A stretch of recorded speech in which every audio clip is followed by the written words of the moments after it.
Welcome to the 5-Pack, where we talk about the 5 things that matter, 5 things that will matter, and a daily pack rip. Here is your host, Kyle Elfrink.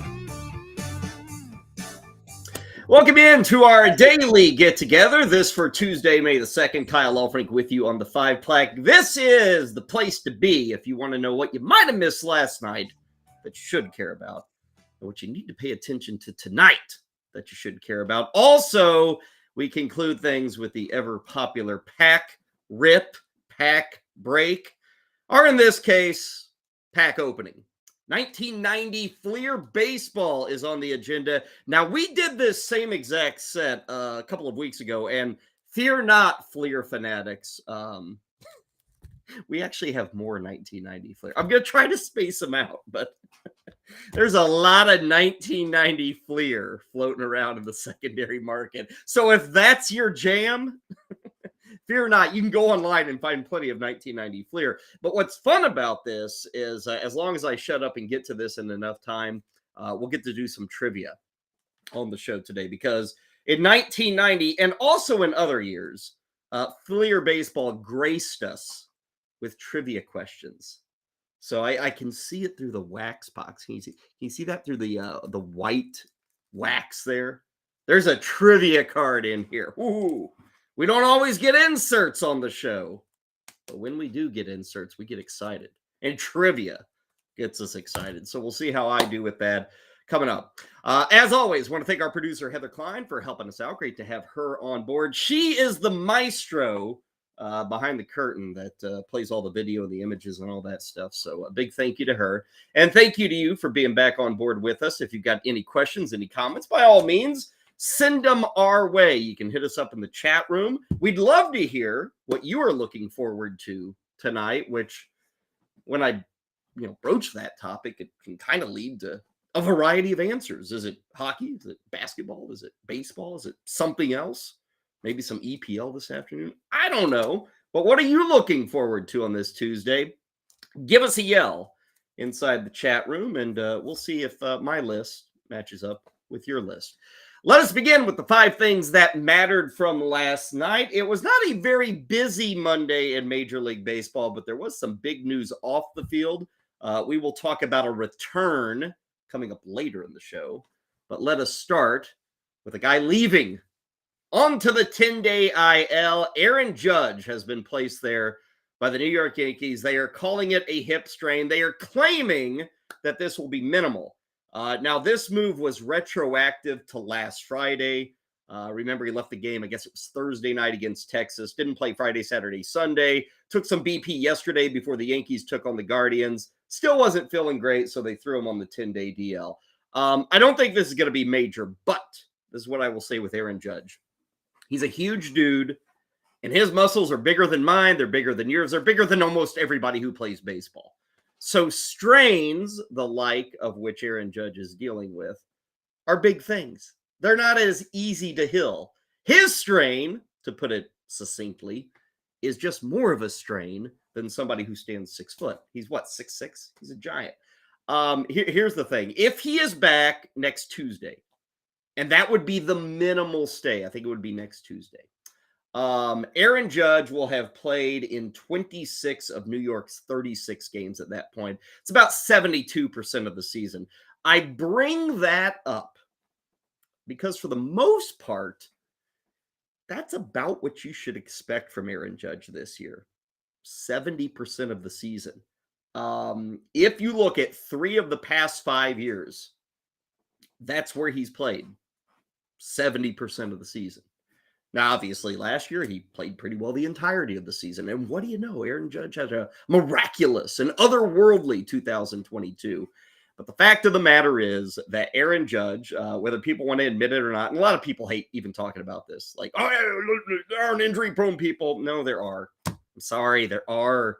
There are guys who are Jake DeGrom, anybody, Jake DeGrom, Jake DeGrom. I mean, why do we accept? And it's funny, like some people will scream and kick and shout about injury-prone guys. But is anybody kicking and shouting about Jake DeGrom? Like, if guys aren't injury-prone, then guys aren't injury-prone. You can't pick and choose and say, well, this guy is a No, guys can be injury prone. They can. Aaron Judge, he's a big dude. He's got big muscles. They strain easily. When you have Aaron Judge, you hope you get 75% of the year. His teammate, Giancarlo Stanton, currently on the IL. You hope you get 60% of the year with Giancarlo Stanton. That should be baked into everything. It rarely is, but it should be. So even if Judge comes back on time, a minimal 10-day stay, we're in the usual Aaron Judge spot, 70% of the time. Let me paint this picture for you, too. Aaron Judge, if he is back, that'll be May 9th, a week from today. That will mean from April 10th to May 9th, also known as 1 month, from April 10th to May 9th, here's what you will have gotten from Aaron Judge. And I bring up it being 1 month because the season is 6 months long. So even if Aaron Judge plays the remainder of the schedule, unlikely, but even if he does, you will have suffered through 1/6 of the season where you got this from Aaron Judge. 203 average, 304 on base percentage, a 373 slug. He will have hit 2 home runs in the last month. He will have driven in 7 runners in the last month. He will have scored 10 times. He will have a big, giant goose egg in the stolen base category. A full month, 1/6 of the season, Aaron Judge has, dare I say, sucked. He's been awful, brutal. 1/6 of the season, you got a 200 hitter, 2 home runs. And no stolen bases. Remember last year that lifted him to otherworldly heights with the stolen bases. And I'm not saying Aaron Judge sucks. What I'm saying is, slow starts. It doesn't matter. All this stuff. Hell yeah, it matters. Hell yeah, it matters. 1/6 of the season. You got a guy who you thought was going to hit 300 for the year hitting 200. You had a guy who you thought was going to get 50 home runs this season had 2. Now maybe he goes on a killer run over the final 4.5 months. Maybe he does that. But right now it sucks, okay? It's terrible. Should note the Yankees activated Harrison Bader today. He's been out all season with a oblique injury. Originally, they had planned for Friday, but times are getting kind of desperate in New York. So Harrison Bader has been activated, is expected in the lineup tonight against the Guardians. I think the number now stands at 12. For Yankees that are on the IL. Yes, they have injuries. Okay, we can all agree to that. But that's what's happened whenever you count on Aaron Judge, Giancarlo Stanton, Josh Donaldson, Carlos Rodon. I'm sorry. The injury thing. Look who you're investing in, man. You're investing in old dudes. And you know what? You got more old dudes. You got DJ LeMahieu. You got Anthony Rizzo. Got a lot of old dudes, New York. Don't come in and say, the injuries. Who'd have thought it? We'd get injuries. Guys in their 30s get injured. Fact of life. Fact of baseball. Let's move to item number 2. What mattered from last night? Well, let's stay in New York because last night, the Yankees, the great, proud pinstripers of the Northeast, fell to 500. They are now 15-15, and let's just say it was a rough way of falling to 500. They entered the 9th inning with a 2-0 lead against the Cleveland Guardians, and then this happened. And Josh Naylor, my goodness, if he hits a home run here, he won't rock the baby. He'll rock the whole crib and baby. Ground ball, base hit, right field. Quan scores. Here comes Rosario with the tying run. Safe. And around third, Ramirez with the winning run stop, or the go-ahead run stops there, and Naylor into second base on the ensuing chaos. Now a pitch away from forcing in the go-ahead run. Most in the crowd standing. Ball 4. Guardians take the lead. How about that? So here's Aaron Hicks, who took over defensively for Willie Calhoun. So it comes down to this as the Guardians lead 3-2. Book it. What a win for the Guardians tonight in the Big Apple. Yankees go down in order, and they suffer a very tough loss. A game that everyone thought they had. There are some losses that are tougher than others. Well, that was a tough one because not only does it drop you to 15-15, but guess who is in last place in the AL East? That would be the New York Yankees. Video courtesy of Yes Network. You heard some Cleveland Guardian radio and TV magic as well. Thanks to all those entities for providing the audio and video. Yankees are now 2-7. They're without Aaron Judge, without Giancarlo Stanton. Still no sign of Carlos Rodon. Check out the upcoming schedule for the Yankees. Check this out. Got 2 more against Cleveland this week. Coming up in their next 13 games, 9 of their next 13 games are against playoff teams from last year. I mentioned the 2 against Cleveland. They have 7 games coming up against Tampa. They have 4 more games coming up against Toronto. New York is now the third pick, the third odds-on favorite out of the American League East to win the division. Remember, they were number 1 just 4 weeks ago. They are now plus 400. So I always say this. I would not make this bet, by the way, but I always say this. If you are someone who believes, oh, it's just a rough start, don't worry.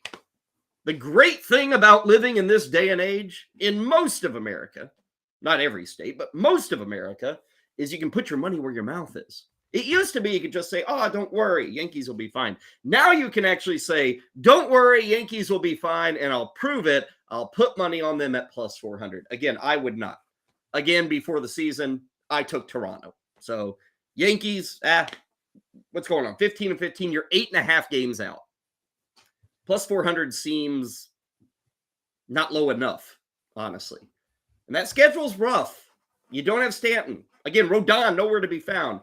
And you've got 7 against Tampa, 4 against Toronto. You look at these standings right now. Tampa, we know what they're doing.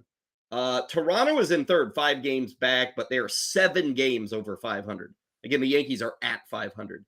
There is a chance, and I hate to say this because are the Yankees really ever buried? But my goodness, you could look at, at the Yankees, let's say 2-3 weeks from now. They could be more than 10 games out easily. They're 8.5 now. Woo!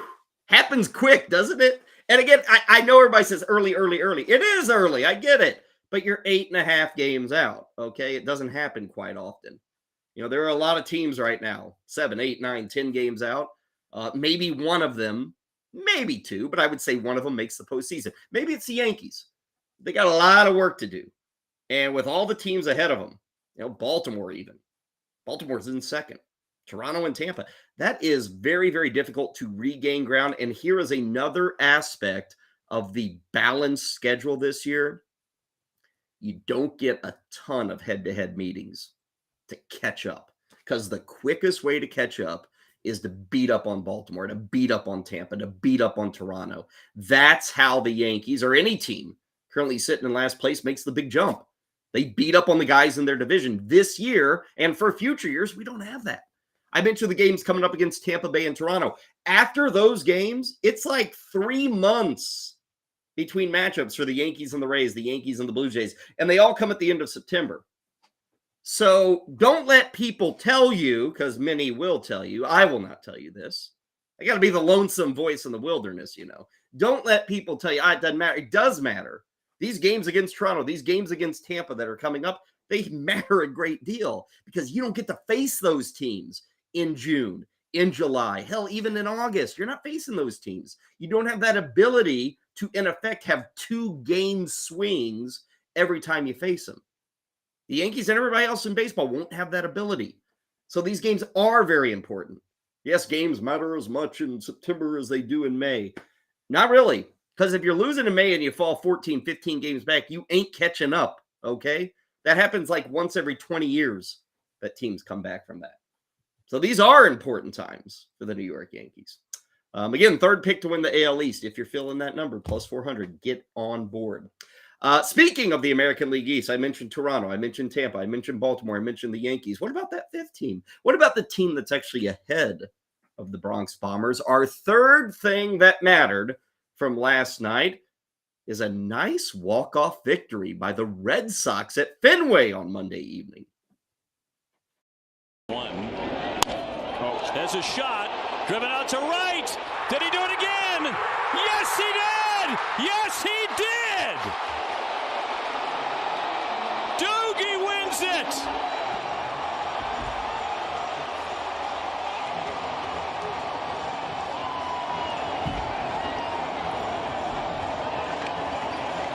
What a year he's having!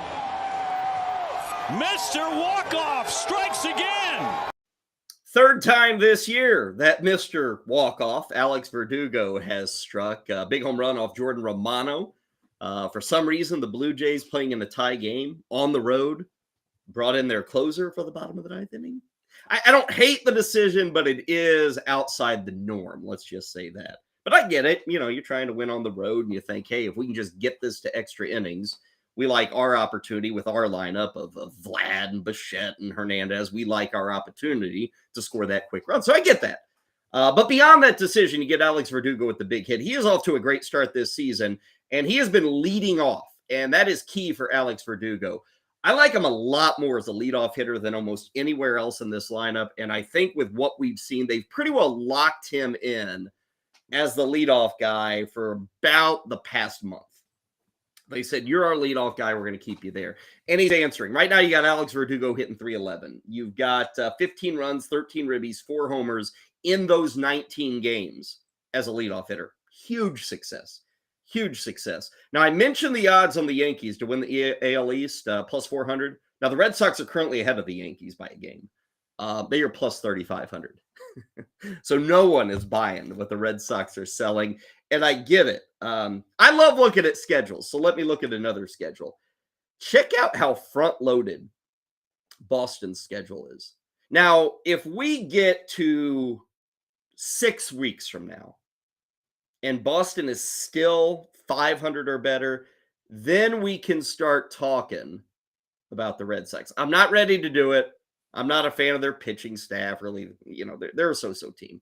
Put them in another division, they could compete better, but not in the AL East. But if we get to about June 20th, and this Red Sox team is right at 500 or a game or two better, then we can start talking about them, because this schedule is really front-loaded.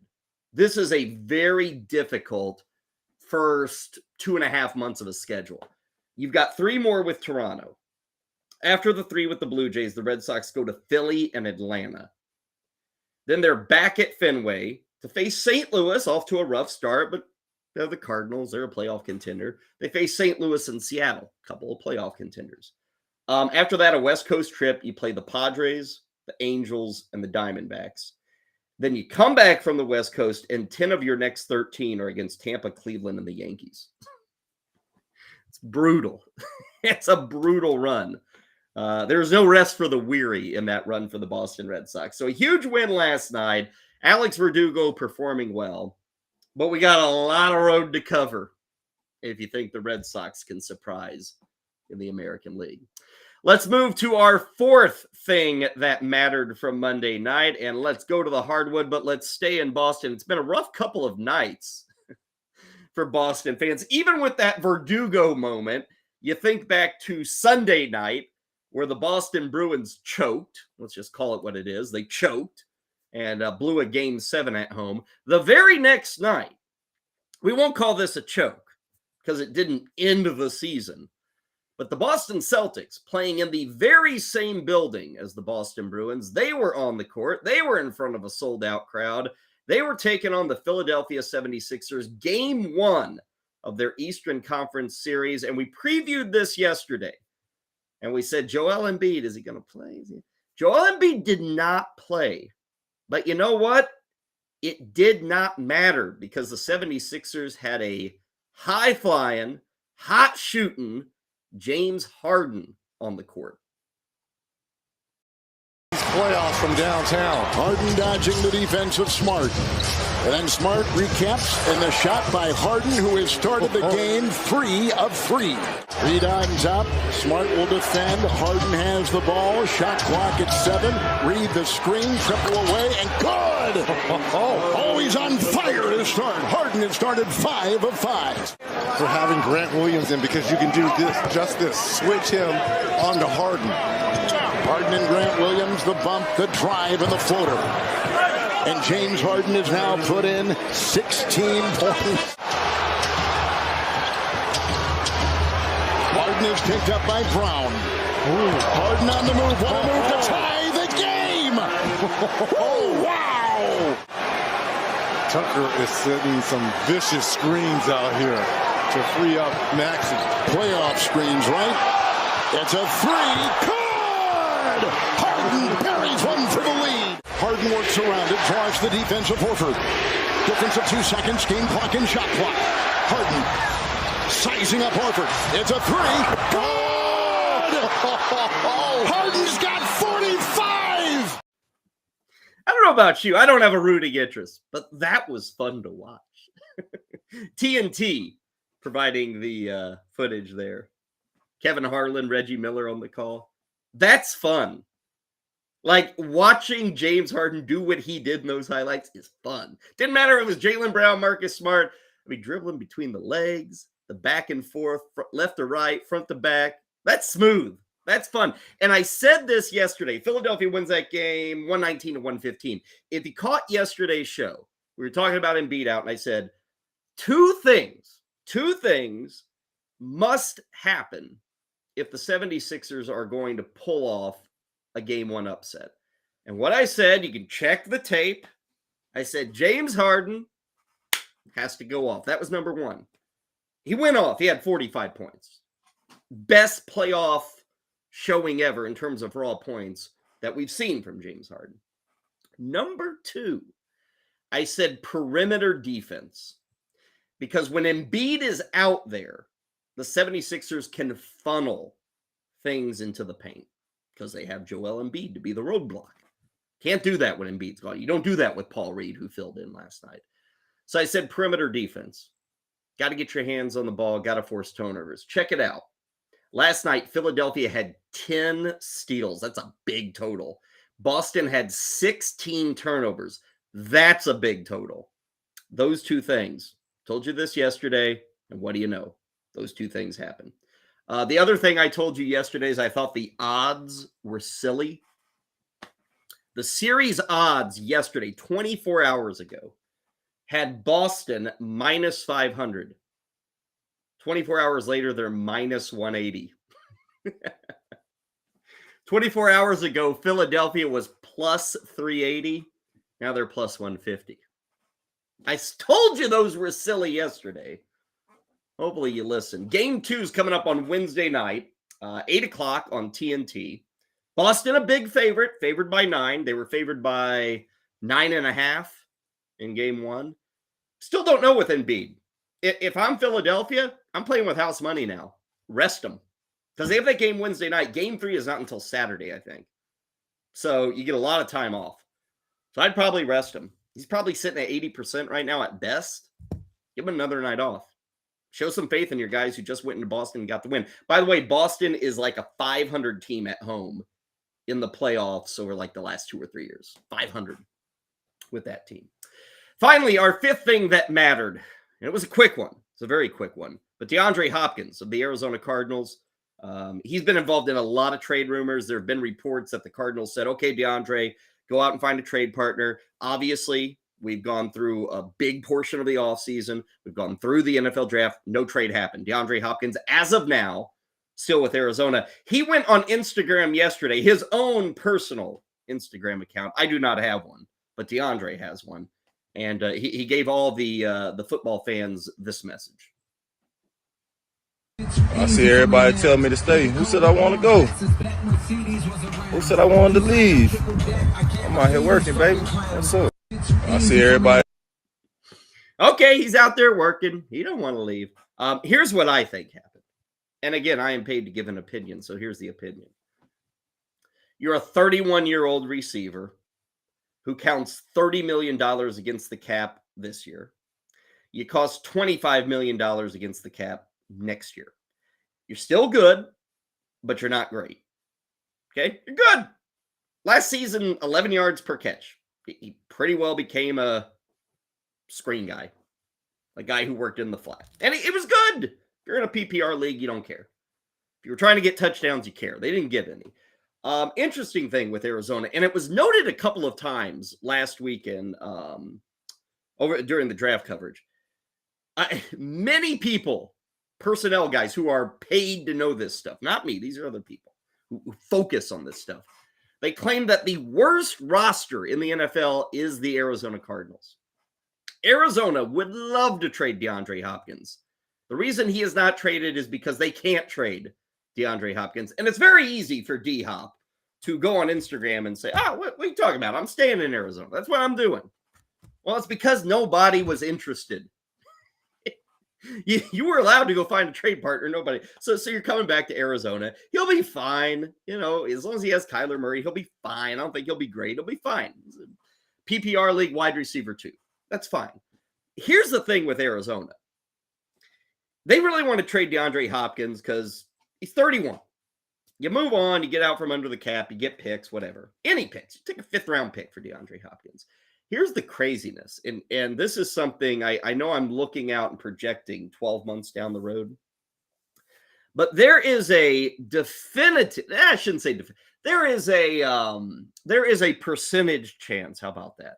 I'll hedge a little. There is a percentage chance, maybe it's 15%, that the Arizona Cardinals could, whether they have DeAndre Hopkins or not on the team, they could have both the number 1 and number 2 pick next season. How does that happen? Well, again, many think they have the worst roster in the NFL. We think Kyler Murray is going to be back for game 1. We'll see. Got a brand new coach. Defense is nothing special. The offense, even with Murray, was kind of crappy. NFC West, a little bit of a tough division. Okay, so worst team. So if you're the worst team, you get the number 1 pick. Okay, so that's part of the answer. Why would they get the number 2 pick? They'd get the number 2 pick because of the Will Anderson trade. And if Houston is terrible this year, I don't know if they're going to be terrible. Surely they're going to be better than last season, right? They should be. But if Houston finishes at the bottom of the AFC, there is a slight chance that Arizona could have both of the first 2 picks. And think about this. If Arizona finishes with the worst record in football next year, they'd have the number 1 pick. As of now, I challenge you to find anybody on the interwebs who is projecting the 2024 draft and saying that Caleb Williams of USC is not the number 1 pick. Everybody has Caleb Williams as the number 1 guy. That will be interesting if Arizona with Kyler Murray has the number 1 pick. They just gave Murray this big deal. Maybe they're coming off a season where they go, 4-13. I don't know. It's hard for me to fathom that if Kyler Murray's on the field, they could be that awful. But I guess it's possible. If everything else sucks around you, it's possible.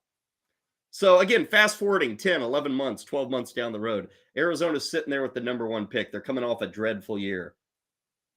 Do they go Caleb Williams? Do they trade the number 1 pick? Do they make a statement that Kyler Murray's their guy? Or do they fall for the hot new toy? Something to think about. DeAndre Hopkins may be back. But 12 months from now, what are we looking at with Arizona? What are we looking at? Those are the 5 things that mattered from last night. Coming up, we'll give you 5 things to pay attention to for tonight. But before that, yesterday, right here on the Better Sports Network, we had a best ball draft that we brought you. You can find it on demand, so hunt that down as you hunt around today and look for things to enjoy. Part of the discussion yesterday was a rundown of the new tight end in Las Vegas. The guy drafted out of Notre Dame, the guy who actually fell in the NFL draft. The guys, Mark Malusis, Eric Balkman, and Coop, they were talking about former Irish tight end, now Raider tight end, Michael Mayer. The Las Vegas Raiders have traded up to 35, and they give up the 38th overall pick. In addition, a 5th-round pick goes to Indianapolis as the Colts trade down. The pick is in. And, Coop, your top 2 tight ends, best tight ends available, are now off the board as Michael Mayer is going to be the Darren Waller replacement in Las Vegas, catching balls from Jimmy Garoppolo, maybe somebody else in the future. But Michael Mayer is off the board. The Raiders have traded up, and I always look at this too from like dynasty fantasy football standpoint. I always like the guys that are traded up for. Michael Mayer gets traded up for as he is off the board now at pick 35. He goes to the Raiders. How does he fit in this system? Not only with Jimmy Garoppolo, but also Devontae Adams, Jacoby Myers, some significant pass catchers there, including Hunter Renfrow now. Eric, I love that you pointed that out because that's the part of the draft that people forget when they're doing their analysis. They think about the draft capital, they think about the landing spot, they forget the draft narrative, right? This proves to us that the Raiders, at the very least, had Michael Mayer as high as Sam Laporta, or maybe even higher, because they're looking around and saying, all right, that guy's gone. We have to get this guy right now. And this guy probably is a better fit for what Josh McDaniel wants to do. He's used to Rob Gronkowski. He's used to Hunter Henry, these two-way tight ends that can block and run routes down the seam. Sam Laporta is not going to do that. He's only 240 pounds. This guy is your prototypical real-life tight end. That's why a lot of people were saying he's the best real tight end in the draft. Clearly, pass catching is at a premium. That's why Dalton Kincaid and Sam Laporta went first. But this guy's going to fit really well into that scheme. My question is, when does he become fantasy relevant? Because the vast majority of tight ends that are fantasy relevant are top 2 targets on their team, with Devontae Adams there and Jacoby Myers there, that's not happening. And Hunter Renfrow there. I mean, when does it happen, Moose? How long do we have to wait? Yeah, forever. It might be a while. I mean, when you look at it, but I do think he's a great fit.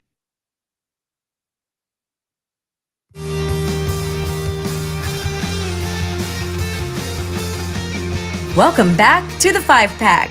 Next up, the 5 things that will matter. Here's Kyle Elfrink. Welcome you back into the 5-Pack on this Tuesday. Still to come, our pack rip will be 1990 Fleer Baseball. This is the card set, by the way, that might have some money laundering behind it. I don't know. I think it's just kind of one of those internet rumors, but I'll tell you why cards, or at least one card from this particular set, may be the card of choice for those who partake in an Ozark environment. We welcome you back. Good to have you with us here on the Better Sports Network. Want to remind you, coming up later tonight, 7 o'clock Eastern, the Tour Junkies are back with us, getting you set for the Wells Fargo Championship at Quail Hollow. They'll get rolling at 7 o'clock tonight. David Barnett, Pat Perry, all things PGA, all things live, L-I-V, whatever you're looking for, they will get you set for the big weekend of golf to come. We continue with our 5 things that will matter tonight. No golf on the 5 things, but plenty of other items, including a big showdown later tonight. Late tonight, 10 o'clock Eastern, for the LA Lakers on the road against the Golden State Warriors. Game 1 of that Western Conference series. Of course, 2 big teams, 2 big names. A lot of excitement for this one between Golden State and LA. And of course, a ton of excitement for Steph Curry on one hand against LeBron James on the other hand. Steve Kerr yesterday talking about the matchup between probably 2 of the top 15 all-time players. Here's Steve Kerr talking about another run-through for Curry and James. 4 finals matchups, that's what it's all about. That's the apex of NBA basketball. And so the 2 of them meeting 4 times, at the highest level, that's what rivalries are born out of. That's Magic and Bird. That's the matchups we think about in NBA history come from that sort of circumstance. So they're both amazing players, totally different, but both so committed to the work, to the process, competitors, really intelligent. I mean, they share a lot of the same qualities, despite the fact that they're very different players. Kerr mentioning the 4 finals matchups. Curry winning 3 of those against LeBron James. Overall, you've got 8 NBA titles. Both of them have 4 rings. 26 combined all NBA teams between LeBron and Curry. Should be fun. And tonight will be game 1 in Golden State. I will point out, it's very key in the playoffs. We kind of see it with like Boston and Philadelphia. We're going to see it with Golden State and in LA. The travel is nothing.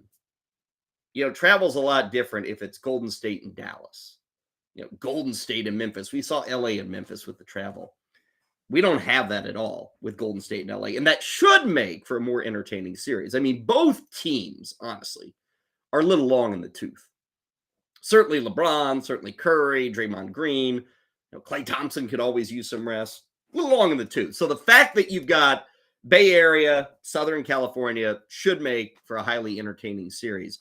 Now, 3-point shooting for the Warriors is huge here. Golden State loves to jack up threes, and honestly, the Lakers don't do a very good job, at least over the course of the season, defending the three. Now, they have been a very different defensive team in the last couple of months, ever since they started getting serious about trying to make the playoffs, so their defense has improved.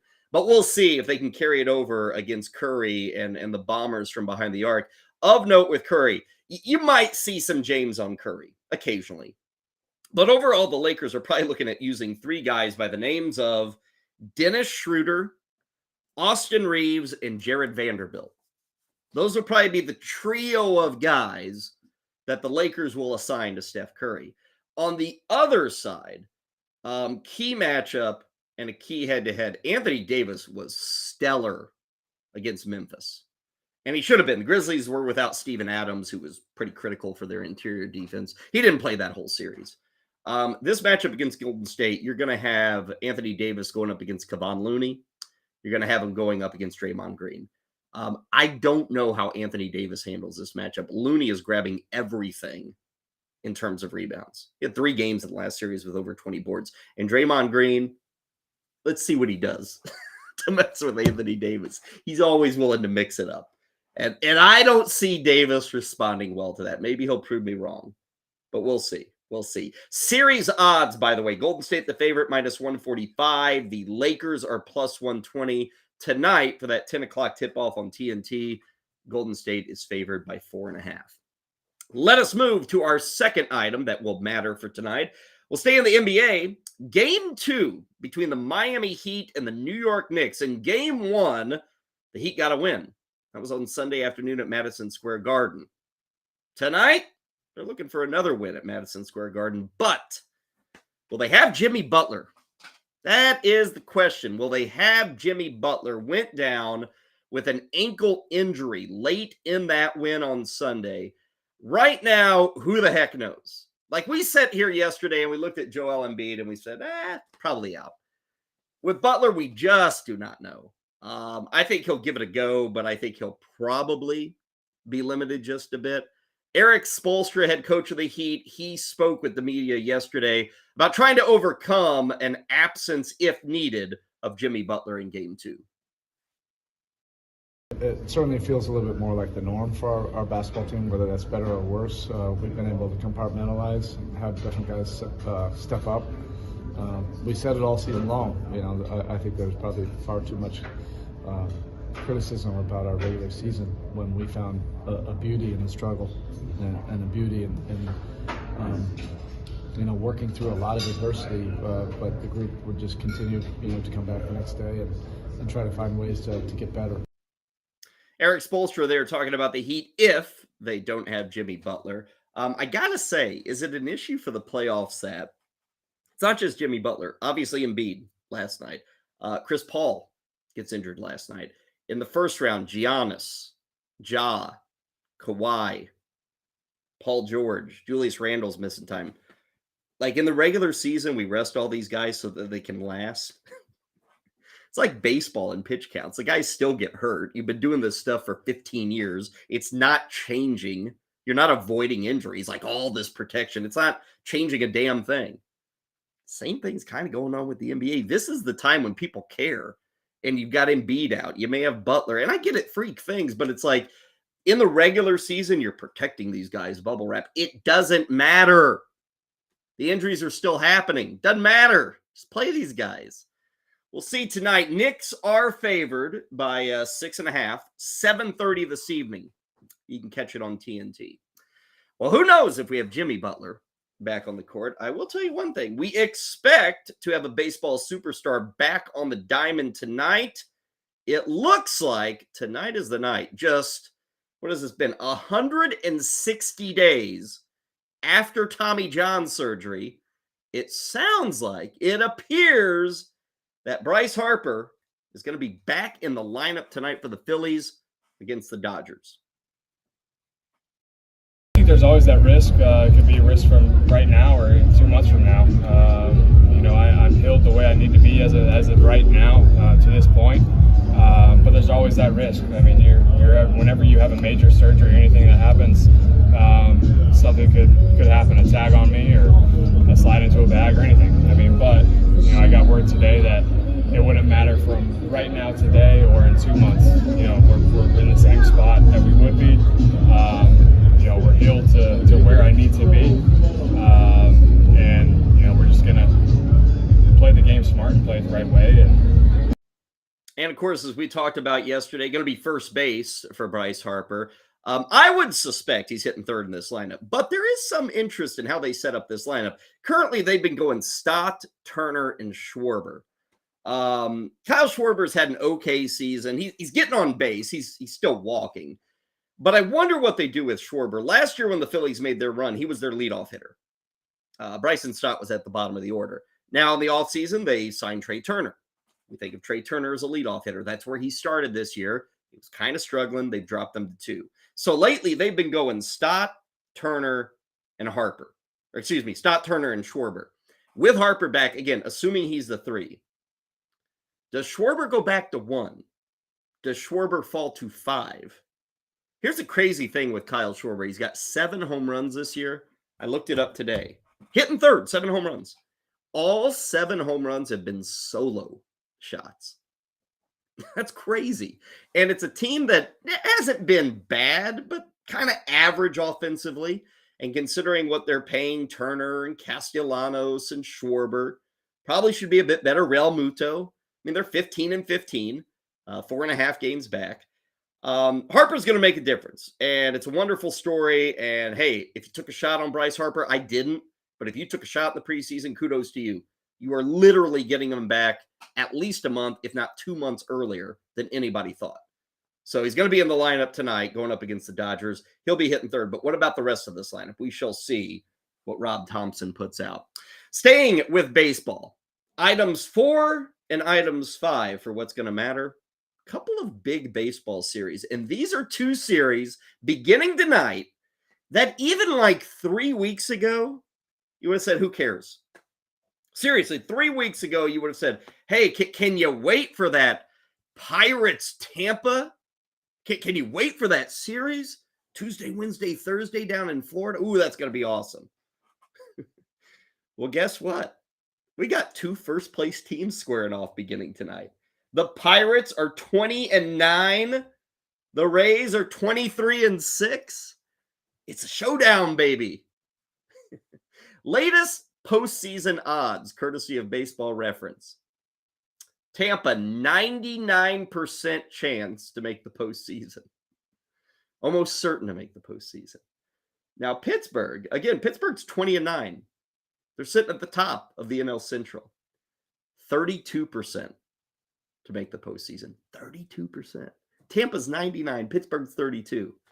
I was talking about odds earlier with the Yankees. If you want to put some coin on the Bucks to make the postseason, not to win the division, just to make the postseason, plus 330 for Pittsburgh right now. Pittsburgh has done it with a big 4. You've got Jack Sawinski with an OPS over 1,000. Andrew McCutchen has rewound the clock 8 years. Connor Joe is something now. Brian Reynolds is good. It's what they're doing. Their outfield is carrying them. The pitching, I got to say, I know they've been written up, but give me a break with this pitching staff. I was looking, and I think they'll run into trouble this week. First off, they got 3 games against the Rays. All 3 pitching matchups, and Roansy Contreras is probably going to pitch tonight. But if you look right now at who's going to pitch in these 3 games for Pittsburgh, tonight you will see TBD. Tomorrow you will see TBD. Thursday, you'll see TBD. I get it, Oviedo, Rich Hill, but like Pittsburgh, these guys are not built for the long haul. Sell your Pirates shares if anybody's got any. Jack Sawinski over 1,000 on the OPS. Okay, here's what matters this week against Tampa. Tampa is number 1 in baseball in home runs. They're killing it in average on base percent. Like, they're all offense right now. Pittsburgh's getting good pitching. Let's meet back here on Friday and see how Pittsburgh does against Tampa. I think they're going to get beat up. Pittsburgh's pitching staff is 8th in strikeouts. They've allowed the least home runs in baseball. They are now facing the team with the most home runs in baseball. I think the next 3. Now, they may win a game. But I think they're going to have to outscore the Rays to win that one game. I think the pitching staff's going to get a rude awakening. Again, tonight, Roansy Contreras, the opener, is going to be going. I think it's Guerra, and then Josh Fleming going for Tampa Bay, 6:40 Eastern with the start there. And then our 5th and final thing that will matter, another big series that we didn't expect would be big. Arizona is taking on Texas. Arizona against Texas? Huh? Interleague play. God, we love you. I don't know if this is a rivalry, but maybe it'll become one. Arizona is currently in 2nd place in the West. They're like a half game behind the Dodgers. Texas is in 1st. Now, current postseason odds here, I ran through them for the Pirates and the Rays. Right now, Arizona, 51% to make the postseason. Texas is actually 44%. Key with Texas has been the offense, and notably Jonah Heim, their catcher. Jonah Heim has been nuts this year. His OPS plus is 170. That means Jonah Heim, the catcher, has been 70% better than the average hitter in baseball. The dude's hitting over 300 as a catcher. 5 homers, 22 ribbies. Now, they've got pitching staff issues. I was looking at it today. John Gray, who's pitching tonight, Martin Perez, and Andrew Heaney, those 3 guys, part of the 5-man with the Rangers. All 3 of those guys, if you look at the advanced numbers, have been very lucky this year. So again, without DeGrom, and now the luck that's in play with Heaney and Gray and Perez, kind of worry about the pitching there with Texas. They got to have DeGrom, and he's out with the forearm injury now, so we'll see. Arizona could be without Corbin Carroll, who's been playing really good baseball, up to number 3 in the lineup right now for the Snakes. He is not likely for tonight, coming off a knee injury. He ran into the wall in Colorado over the weekend. They had an MRI yesterday, but we haven't heard what the situation is with that MRI. Of note tonight, Zach Gallen is on the hill for Arizona. Zach Gallen, we told you about this last week. Zach Gallen, 28 consecutive scoreless innings for Arizona, going up against John Gray in Texas. First pitch tonight is at 8:05. Okay, those are the 5 things that will matter for tonight. We'll take a quick time out here. We'll get some prop bets with our man Rick Kamla, and we'll come back. We'll open up some 1990 Fleer baseball cards right here and only here on the 5-pack. Hey, it's Rick Kamla, a.k.a. Ricky Props for Better Sports Network. Let's go to the wood with Jalen Brunson over 24.5 points tonight, minus 120 against Miami. Bounce back alert. Brunson said his 25-5-7 game 1 was horrific. He was 0-7 from 3. We see competitive greatness tonight from Brunson in game 2. Jordan Poole against the Lakers over 12.5 points, minus 105. Home cooking, baby. Averaged 15 at home against Sac. 10 on the road, 17 head up with LA in 4 regular season meetings. Anthony Davis versus Golden State, under 25.5 points, minus 120. He's been under this number in 4 of 6 in these playoffs. GSW dropped Davis from 26 PPG to 23 points per game over 4 meetings in the regular season. And Kevon Looney, same game, over 12.5 rebounds, minus 115. 5 straight overs on this number. 4 games against LA in the regular season. He averaged 15 rebounds over 30 minutes. Bet $5, get $150 in bonus bets instantly on DraftKings. Go to fantasyalarm.com/DraftKings.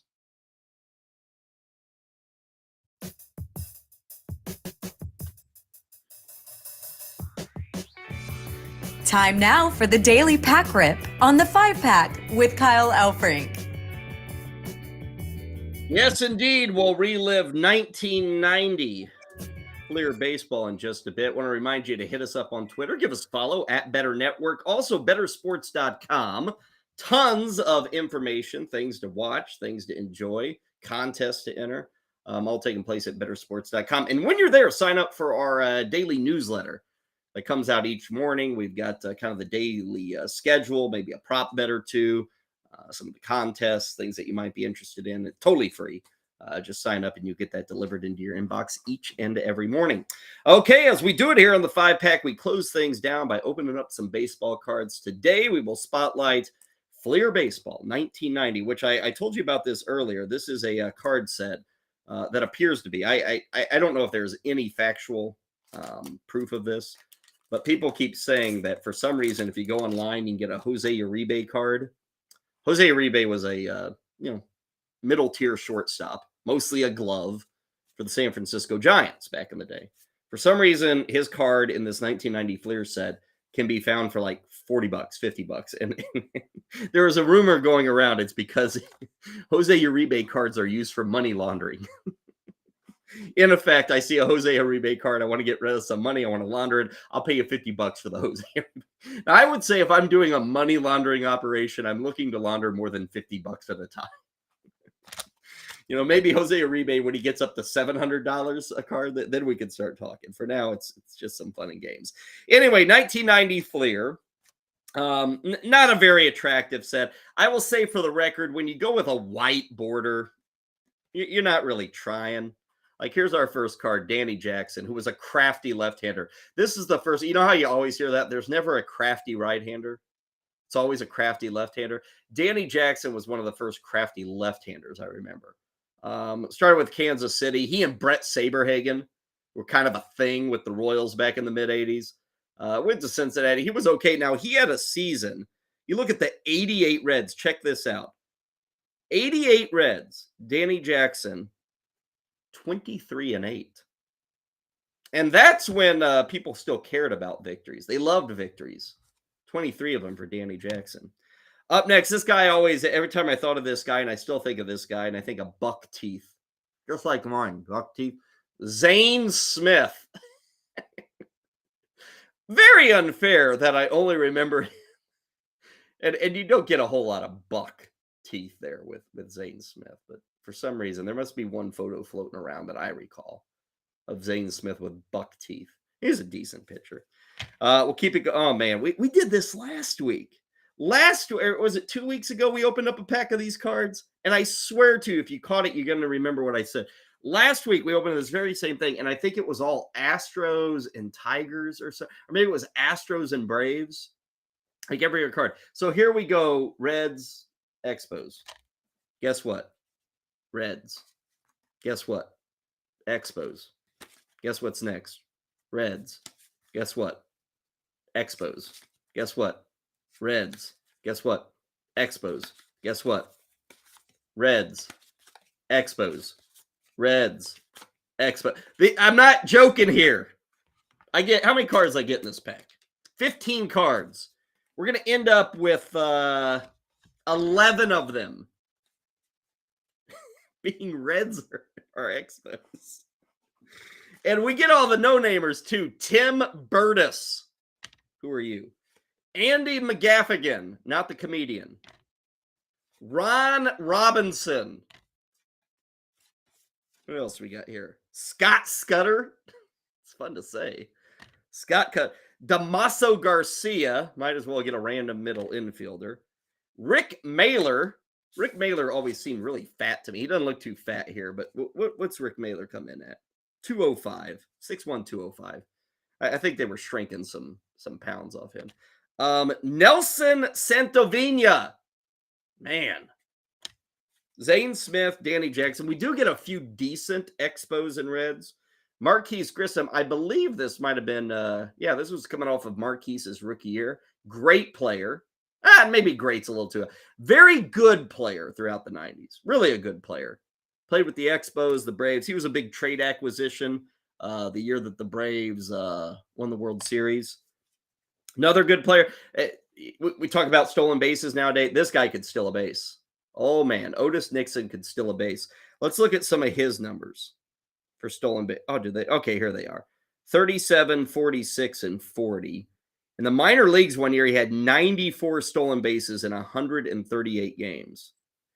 He finished fourth in 1989. What year is this? No, in 88. This is the 90s set. But in 88, Otis Nixon finished 4th in the National League in stolen bases, and he started 63 games. And back in 88, guys stole bases. This guy really stole bases.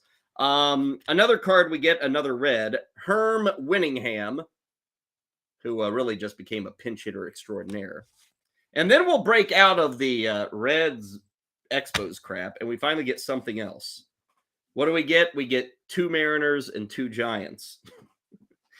Darnell Coles, another pinch hitter. Matt Williams, great player, great hitter. People forget Matt Williams before that strike in 94 was set to break the Maris record. Jim Presley floated around with the Mariners for 6-7 years, kind of a DH, third base, first base kind of guy. And then Robbie Thompson. This is not the Rob Thompson that is managing the Philadelphia Phillies, that has that big decision to make about where to hit Kyle Schwarber.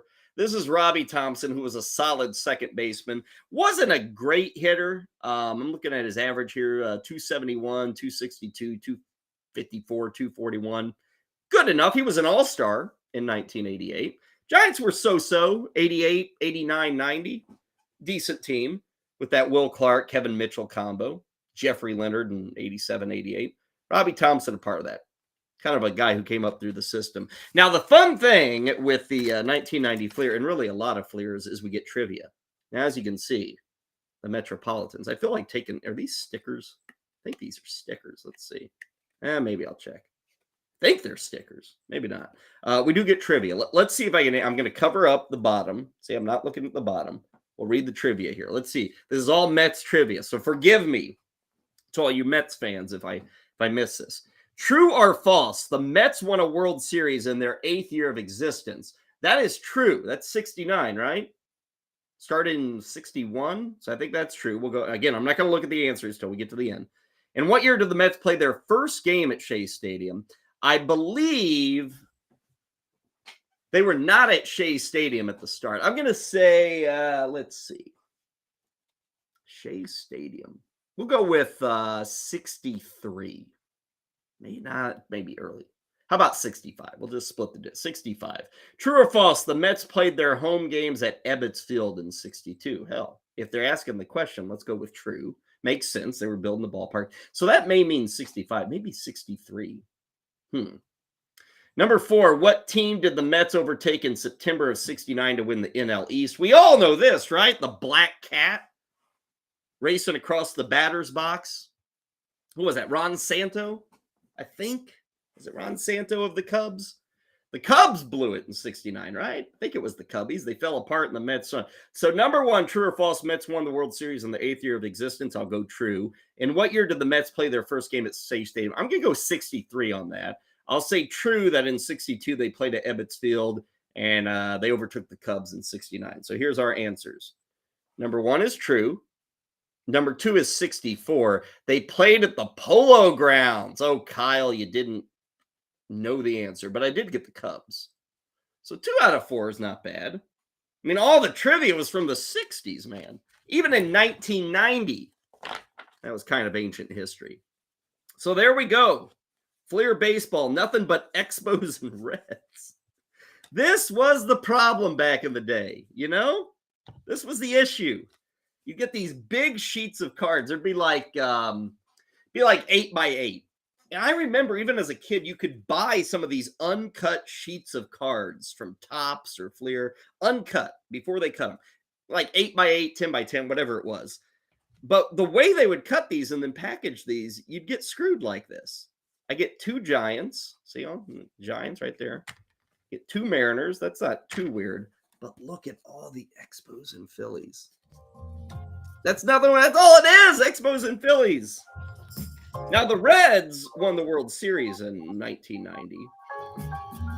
They weren't all that good in 89. Anyway, fun card break. We'll do it again tomorrow. We'll have a different set, different cards, probably early 90s. Thanks to Heather Klein. We'll see you at noon Eastern. More of the 5-pack on Better Sports Network.